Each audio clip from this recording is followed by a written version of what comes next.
I didn't expect my marriage to end in a therapist's office. Not with screaming, not with thrown accusations, not even with tears, at least not mine. It ended with a question my husband asked so calmly that, for a split second, the room felt unreal. "If I told you I cheated," he said, looking straight at me, "would you forgive me?" The air between us froze. The therapist, Dr. Patricia Wells, leaned forward slightly in her chair. Pen paused above her notepad, eyes flicking from him to me.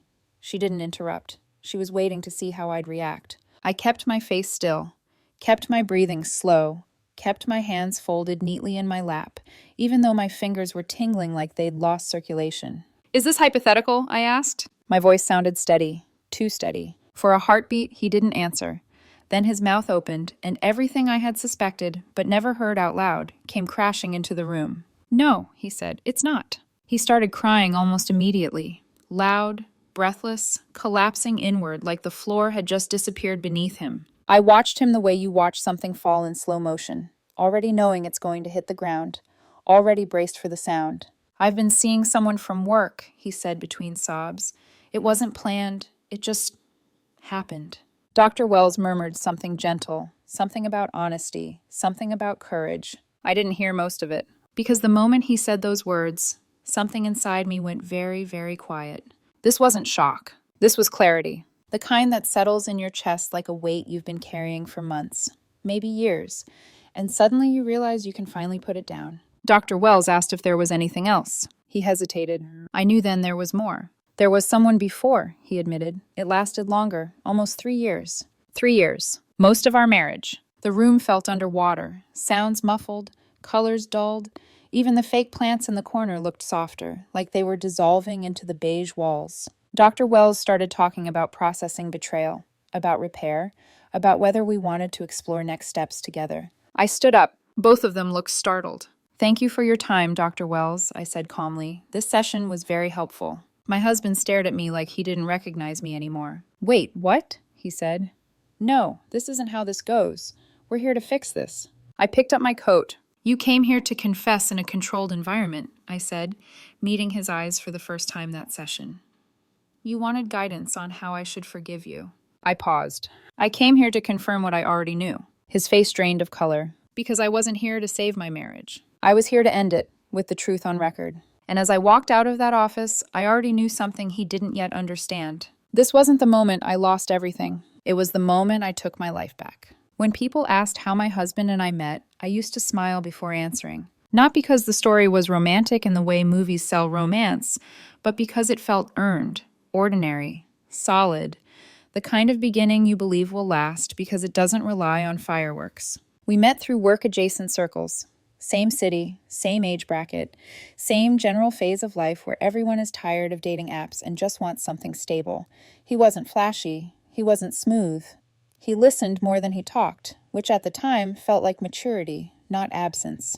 On our first real date, he asked me thoughtful questions about my childhood, about how I handled conflict, about what scared me. When I answered honestly, he didn't flinch. He nodded, like he was filing the information away carefully. I remember thinking, this man is safe. We moved slowly at first. Coffee dates that turned into long walks. Weeknight dinners that stretched late because neither of us wanted to be the one to leave. He texted consistently, showed up when he said he would, remembered small things, how I took my coffee, which foods I hated, which stories made me quiet. There were no red flags in the beginning, no dramatic highs or lows, just a steady sense of forward motion. When he proposed, it wasn't extravagant, no crowd, no cameras, just the two of us, sitting across from each other at the kitchen table of the apartment we shared by then.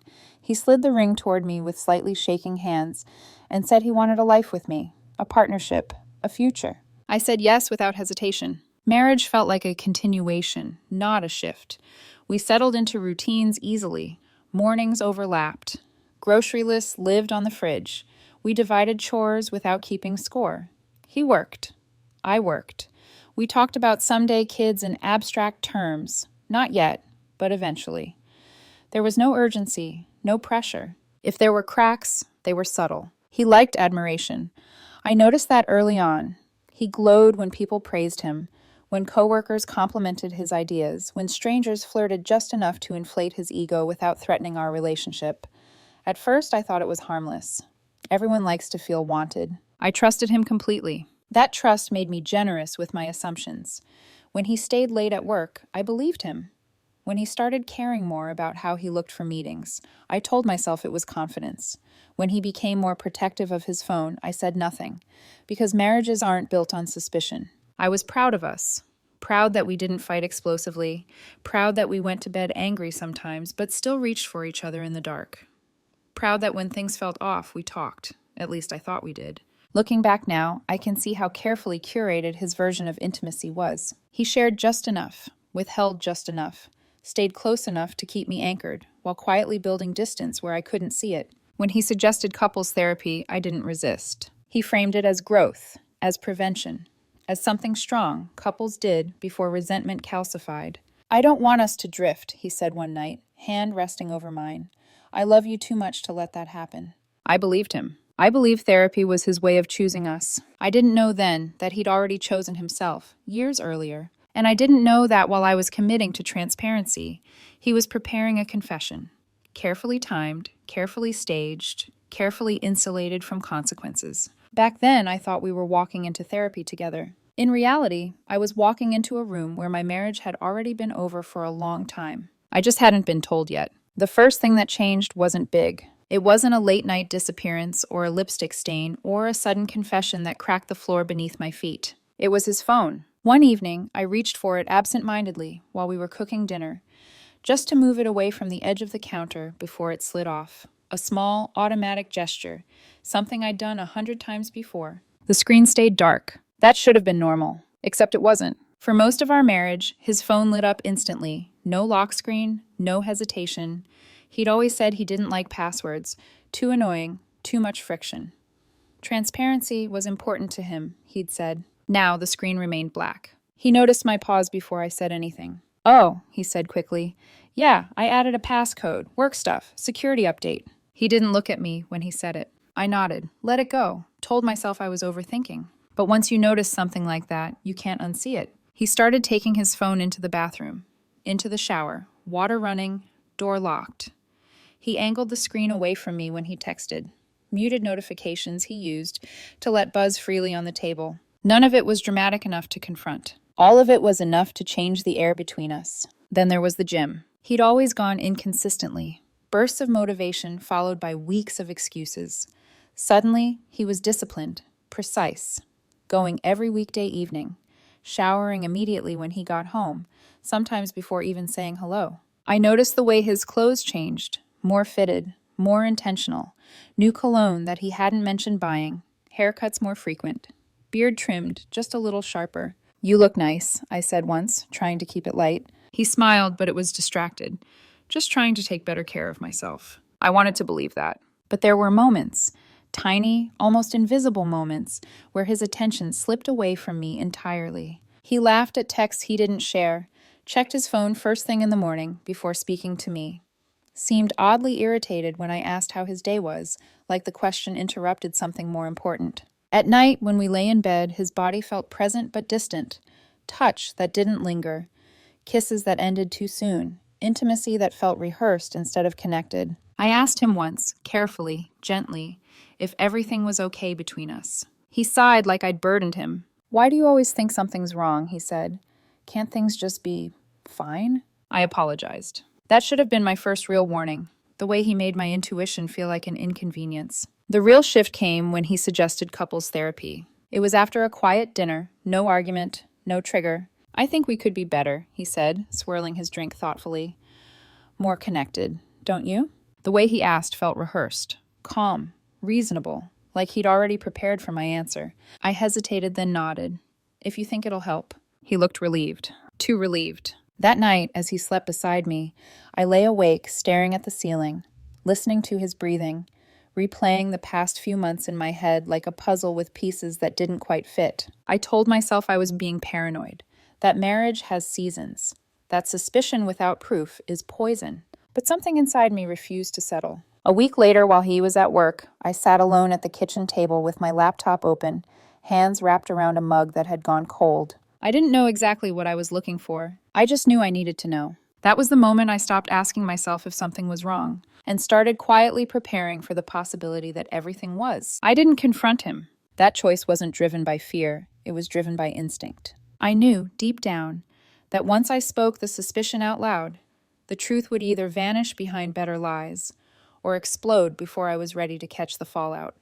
I needed facts, something solid enough that I wouldn't doubt myself later when emotions inevitably tried to rewrite reality. So instead of asking questions, I started observing. I paid attention to patterns, not isolated moments, patterns. The way his gym schedule aligned too neatly with late evenings, the way certain names never came up anymore, coworkers he used to mention casually, the way his mood lifted when his phone buzzed, then flattened when he realized I was watching. It was subtle, carefully managed. That was when I hired a private investigator. I didn't tell anyone, not a friend, not family.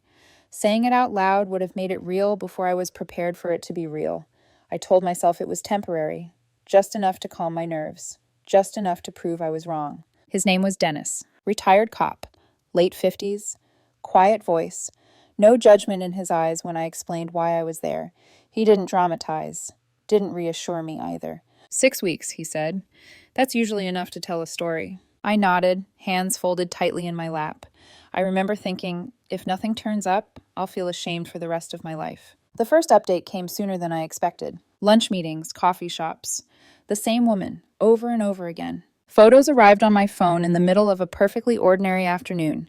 Grainy, but unmistakable. My husband leaning across a small cafe table, her hand resting on his wrist. The way he smiled at her, open, relaxed, intimate. I didn't cry. I stared at the screen until my eyes burned, then set the phone face down and finished my workday like nothing had happened. The hotel photo came later. A single image, time-stamped. His car parked outside, him walking through the lobby beside her, hand low on her back. That one made my stomach drop so suddenly I had to sit down. Dennis didn't soften it. "There's more," he said during our next call, something older. He'd dug into phone records I still legally had access to, shared plans, archived backups I'd never thought twice about. Patterns emerged, a different number, older, sporadic but persistent, going back years. "This wasn't a one-time thing," Dennis said gently. "Looks like at least 2 separate relationships." 2. One recent, one long-term. I thanked him, hung up, and sat alone in my car long after the engine had cooled. That night, I didn't scream, didn't cry, didn't confront him when he came home and kissed my cheek like nothing had changed. I started planning instead. I copied files, saved photos, backed up messages, documented dates, locations, timelines. Then I called a lawyer, Gerald Morrison. He listened quietly as I laid everything out. Didn't interrupt, didn't react until I was finished. "You're doing this right," he said finally. "The hardest part is staying calm." I smiled at that. When my husband suggested couples therapy shortly after, I agreed immediately. He looked almost surprised. "Really?" he asked. "You'll go?" "If it helps us," I said, forcing warmth into my voice. "I'm all in." He hugged me then, tight, relieved. Told me how grateful he was that I was willing to fight for our marriage. I hugged him back and thought about hotel lobbies, about timelines, about documentation. He thought therapy was where he'd control the narrative. I knew better. Therapy was where I'd put the truth on record. The days leading up to the 4th therapy session felt suspended in time. Everything looked normal on the surface. We ate dinner together. We talked about schedules. He asked if I wanted to watch something before bed. I nodded when appropriate, smiled when expected, laughed in the right places. Inside, I was cataloging sensations. The way my heart no longer jumped when he walked into a room. The way my body felt oddly detached from his touch. The calm, not numbness, but clarity, that settled in my chest like a held breath finally released. He, on the other hand, was unraveling. He checked his phone constantly, fidgeted, tapped his fingers against counters and tabletops. His eyes darted to me in moments of silence, like he was measuring whether I suspected something, or whether he could still control how the story would land. The night before the session, he barely slept. I knew because I didn't either. We lay side by side in the dark, the space between us louder than any argument we'd ever had. His breathing was shallow, restless. Mine was slow and deliberate, like I was practicing for something. A goodbye, maybe, or a beginning. In the therapist's office, everything felt surreal in its normalcy. Beige walls, fake plants, a faint hum from the air vent. Dr. Wells greeted us with the same calm professionalism as always, unaware that this room was about to become the place where my marriage officially ended. I remember thinking how strange it was that life-altering moments often happen in such ordinary settings. When he asked the question, "If I told you I cheated, would you forgive me?" my body reacted before my mind did. A slight tightening in my chest, a pause in my breath. But no panic, no shock, just confirmation. As he confessed, as the names came out, as the timeline expanded beyond anything he'd initially intended to admit, I watched him the way you watch someone remove their own mask piece by piece. He cried. He shook. He framed himself as remorseful, conflicted, overwhelmed. I noticed what he didn't say. He didn't say he'd stopped. He didn't say he'd told me because I deserved the truth. He didn't say he'd planned to confess before therapy. He said it just happened. He said it meant nothing. He said it like those words were supposed to make 3 years disappear. When Dr. Wells asked if there was anything else, I already knew the answer. I could see it in the way his shoulders slumped, the way he avoided my eyes. When the second affair came out, longer, deeper, older, I felt something crack. Not my heart, the illusion. That was the moment I stood up. Walking out of that office, I felt lighter than I had in years. Not because it didn't hurt, but because the ambiguity was gone. No more wondering. No more questioning my instincts. No more pretending. In the elevator, as the doors closed between us, I saw his reflection in the mirrored wall. Small, frantic, panicked. He called after me, begged, promised. I said nothing. In the parking garage, when he saw Gerald standing there with the envelope, the sound he made wasn't a word. It was something closer to disbelief collapsing into fear. I watched the moment reality hit him, that this wasn't about forgiveness, that this wasn't about therapy, that this wasn't something he could cry his way out of. As I drove away, hands steady on the wheel, one thought kept repeating in my mind. This is what it feels like to choose yourself. Not loudly, not dramatically, but completely. The messages started less than an hour after I left the parking garage. At first, they came fast and panicked. Paragraphs stacked on top of each other, sent before I could even read the last one. How could you do this to me? We took vows. I was going to end it anyway. You set me up. I didn't reply. Gerald had been clear. Document everything. Respond to nothing. Silence wasn't cruelty. It was strategy. By the second day, the tone shifted. Screenshots of old photos, voice notes soaked in tears, long explanations that framed his affairs as symptoms of stress, of loneliness, of me. Your coldness pushed me away. You weren't emotionally available. You made me feel invisible. I forwarded everything to Gerald. He replied with one line, "Keep going. This helps us." Then his mother called. I almost didn't answer. Almost. But part of me wanted to hear what version of the story had reached her. "How dare you humiliate my son like that?" she demanded. "Serving divorce papers in a parking garage? What kind of woman does that?" I felt strangely calm. "Your son cheated on me with 2 different women over 3 years," I said evenly. "I filed for divorce, that's all." She inhaled sharply. "He told me about one mistake." "One," I repeated. "Ask him about the other." There was a pause. Then anger filled the space where denial had been. "Marriages go through rough patches," she said. "You don't throw everything away." "He did," I replied. "I just finalized it." She called back 6 times after I hung up. I didn't answer any of them. 2 days later, he showed up at the house. My house. I'd bought it before we married. My name alone was on the deed. Gerald had confirmed, legally, clearly, that I was allowed to change the locks once separation proceedings were active. When I checked the security camera feed, he was already pounding on the door. I spoke through the intercom. "You need to leave." "This is my home," he shouted, voice breaking. "Let me in." "Your name isn't on the deed," I said. "You've been given a list of supervised times to collect your things. Pick one." He alternated between crying and yelling, pacing the porch like a caged animal. He only left when a neighbor stepped outside and asked if he needed to call the police. The next call came from his sister. I'd always liked her. She was the closest thing he had to reason. "I'm not defending what he did," she said carefully, "but you're being really harsh." 3 years, I said. 2 women, that's not a mistake. Silence. Then, "I'm sorry this happened to you." That mattered more than she probably realized. The legal escalation came quickly after that. His attorney, Rick Foster, filed demands that made me laugh out loud when Gerald read them to me. Half the house. 3 years of alimony. All legal fees covered by me. "On what grounds?" I asked. "Lifestyle maintenance," Gerald said dryly, "and alleged emotional neglect." Emotional neglect. From the woman who paid every bill, who agreed to therapy, who sat calmly while her husband confessed to years of betrayal. The preliminary hearing was scheduled for the following month. In the meantime, he tried new tactics, showing up at my gym, at my coffee shop, outside my office building. Security turned him away every time. He begged, apologized, promised he'd changed. I walked past him like he was a stranger. Then came social media. Long posts about toxic relationships, narcissistic partners, emotional abuse.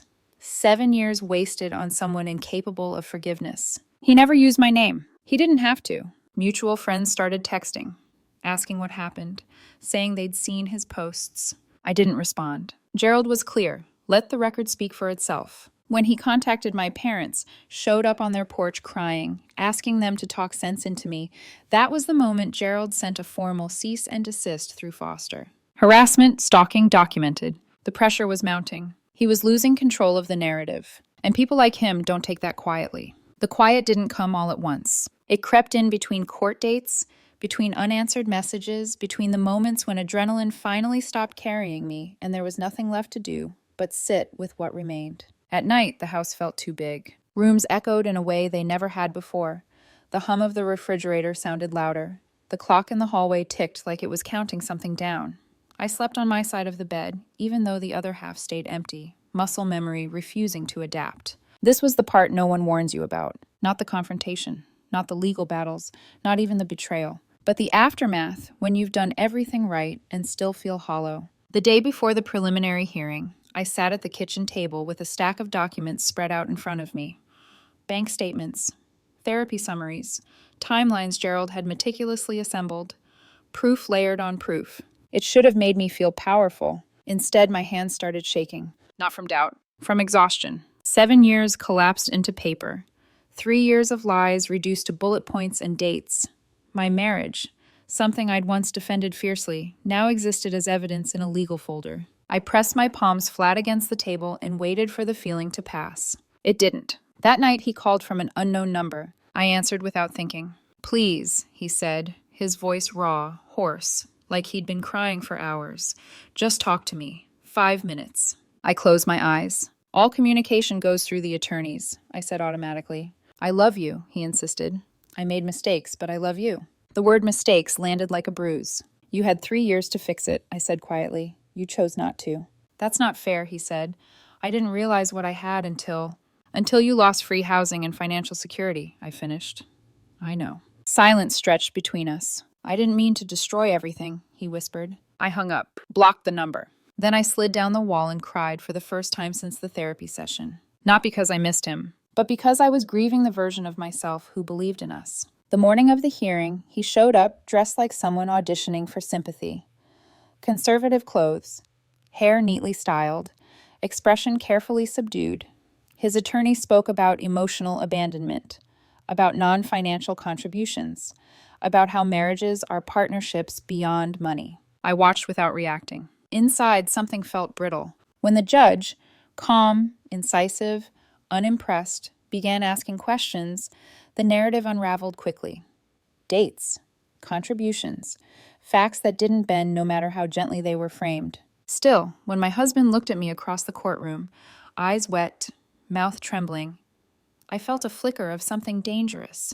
Guilt, the urge to soften, to compromise, to end this faster, even if it cost me more than I should give. That was my dark moment, the instant where strength feels cruel, where boundaries feel like punishment, where you wonder if protecting yourself makes you the villain. I didn't give in, but I went home afterward and sat in the car for a long time, hands resting uselessly in my lap, wondering how something that started with love could end in this kind of silence. I wasn't doubting the truth. I was just tired of carrying it. The turning point didn't feel dramatic while it was happening. It felt quiet, methodical, almost clinical. When Gerald spoke, he didn't raise his voice. He didn't need to. He laid everything out in order. Dates, financial records, therapy notes, the private investigator's reports. The evidence wasn't presented as a spectacle. It was presented as a timeline, one that told the same story no matter how you looked at it. My husband's attorney tried to reframe things, talked about partnership, about contribution beyond money, about how marriage isn't a ledger. The judge listened, then asked questions, direct ones. Did he contribute to the mortgage? No. Property taxes? No. Home insurance? No. Utilities? No. Had his income changed during the marriage? No. Had he maintained the same part-time work throughout? Yes. And during that same period, had he engaged in extramarital relationships spanning multiple years? Yes. When the judge turned to him, her expression didn't harden. It sharpened. "Why do you believe you're entitled to alimony?" she asked. He cried. Not loudly this time. Quiet tears, controlled, carefully timed. "I became accustomed to a certain lifestyle," he said. The judge nodded once. "A lifestyle funded entirely by a spouse you were deceiving," she replied. "That's not entitlement. That's expectation without foundation." Something in my chest loosened. Not joy, relief. The ruling came down cleanly. The house remained mine, no alimony. Each party responsible for their own legal fees. A final hearing scheduled in 6 weeks, unless he accepted the settlement. His attorney tried to object. The judge cut him off with a look that ended the attempt before it started. "If this proceeds to trial," she said evenly, "I will subpoena both affair partners for testimony. Your client can decide whether that's in his best interest." My husband went very still. This was the moment the illusion finally collapsed. In the hallway afterward, he tried to stop me. His lawyer hovered behind him, uncomfortable, like he already knew the outcome. "This isn't fair," my husband said, voice shaking. 7 years and I get nothing." "You got 7 years of housing you didn't pay for," I said, "and 3 years of freedom you chose to abuse." He told me the other women had left him, that the one from work disappeared the moment legal consequences entered the picture, that the older affair had ended long ago. I nodded. "Shocking," I said flatly. "Men who cheat with married people rarely stick around when accountability shows up." His mother appeared then, angry, loud, blaming the system, the judge, the lawyers. Gerald stepped in before I had to say anything. "There's no appeal here," he said calmly. "The law was applied exactly as written." That was when I understood something important. This wasn't about winning. It was about reality finally aligning with the truth. The power hadn't shifted because I outplayed him. It shifted because lies don't survive documentation. And for the first time since the betrayal surfaced, I walked away not feeling reactive, but resolved. 2 days after the hearing, he started showing up places. Not accidentally, not coincidentally, deliberately. At my gym, standing too close to the entrance like he'd been waiting. At the coffee shop I went to every morning, sitting at a table he never used to choose. Outside my office building, pacing until security stepped in and told him, again, that he wasn't allowed inside. Each time, he tried a different version of the same plea. "I've changed. I understand now. I just need one conversation." I didn't stop walking. I didn't look back. When begging stopped working, he tried rewriting the story. His social media turned into a slow burn campaign. Long posts about toxic relationships, narcissistic partners, emotional abuse.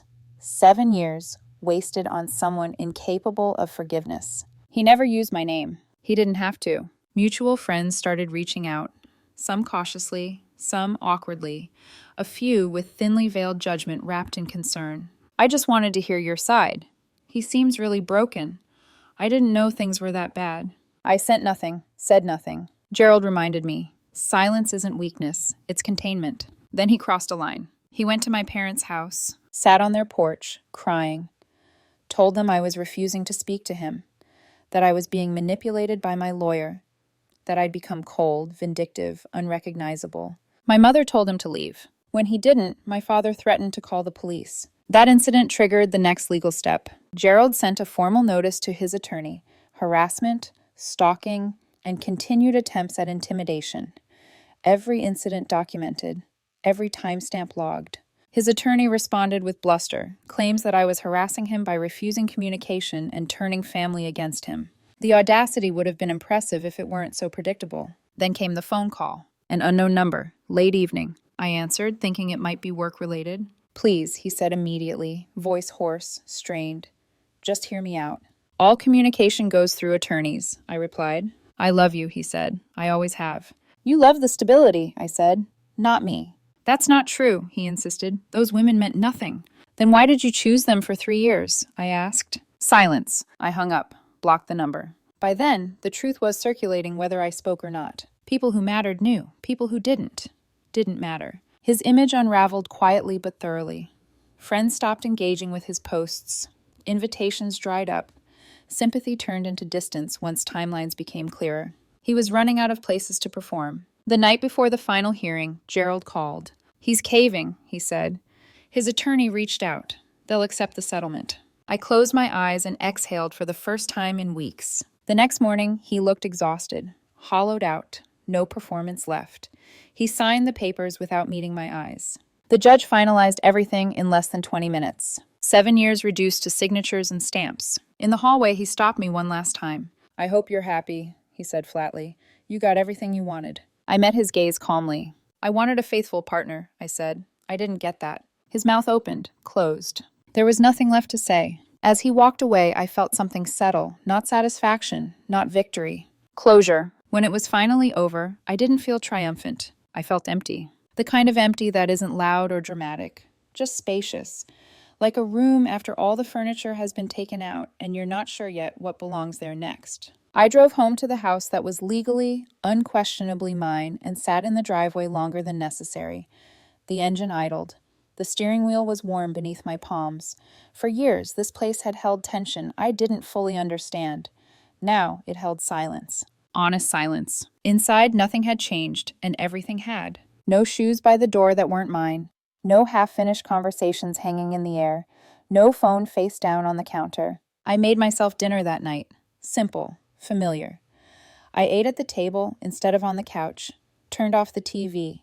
Let myself feel the quiet instead of filling it. In the days that followed, people told me how strong I was. I didn't correct them. But strength wasn't what carried me through. Clarity did. I didn't destroy a marriage. I documented its end. I didn't humiliate him. I stopped protecting his lies. Some betrayals aren't accidents. They're patterns. And patterns don't deserve forgiveness. They deserve boundaries. He told people I ruined his life, that I was cold, calculated, cruel. Maybe I was cold to the manipulation.